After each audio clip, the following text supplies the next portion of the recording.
دیکھیں بھئی دعا تو سب مانگتے ہیں، بعض کی قبول ہو جاتی ہے بعض کی نہیں ہوتی۔ قبولیت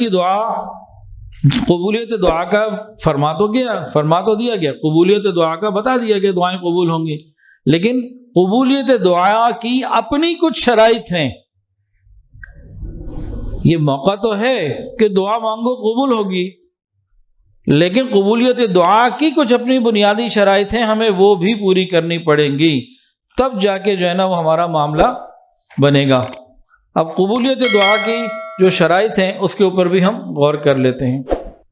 قبولیت دعا کی بات شرائط سن لیجئے، موٹی موٹی 3 ذکر کی جا رہی ہیں۔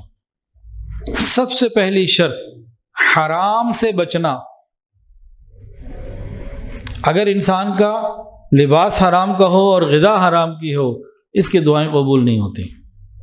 قبولیت دعا کا وقت بھی ہے، رات بھی ہے، لیکن اگر حرام کی غذا ہے، سود کی کمائی ہے، جھوٹ دھوکہ، لوگوں کا مال ہڑپ کیا ہوا ہے، تو پھر اس کا معاملہ لٹکا ہوا ہے۔ تو یہ کیا شرط بتائی جی پہلی قبولیت دعا کی؟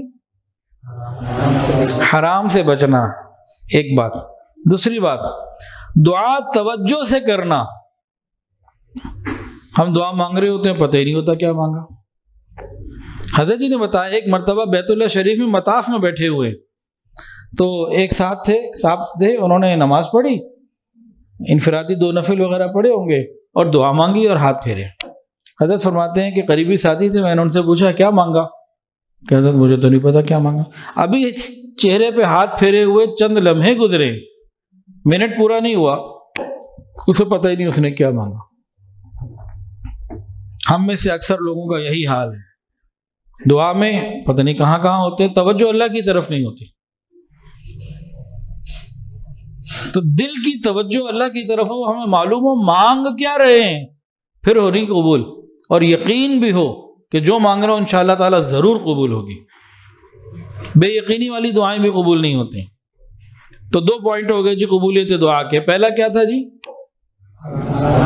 حرام سے بچنا۔ دوسرا توجہ کے ساتھ، یقین کے ساتھ دعا مانگنا۔ 2 باتیں۔ تیسری بات،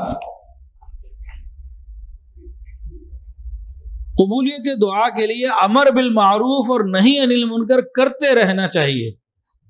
جو آدمی، یہ جو قوم، یہ جو جماعت لوگوں کو نیکی کا حکم نہ دے، برائی سے نہ روکے، ان کی دعائیں قبول نہیں ہوتی۔ مختلف عذاب ہیں، مختلف سزائیں ہیں۔ جو آدمی امر بالمعروف اور نہی عن المنکر، یعنی لوگوں کو اچھی بات کا حکم نہیں دیتا، برائی سے نہیں روکتا، اس کی دعائیں قبول نہیں ہوتی۔ یہ اس کے لیے ایک عذاب کی مانند ہے۔ اور ہمارے معاشرے میں ہم دیکھتے ہیں کہ کسی کو نیکی کا حکم دینا، نیکی کی طرف بلانا کم ہوتا چلا جا رہا ہے، اور برائی سے روکنا تو اور کم ہوتا چلا جا رہا ہے۔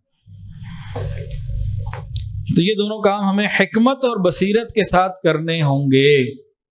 یہ دونوں کام حکمت اور بصیرت کے ساتھ۔ تو یہ 3 شرائط ہیں قبولیت دعا کی۔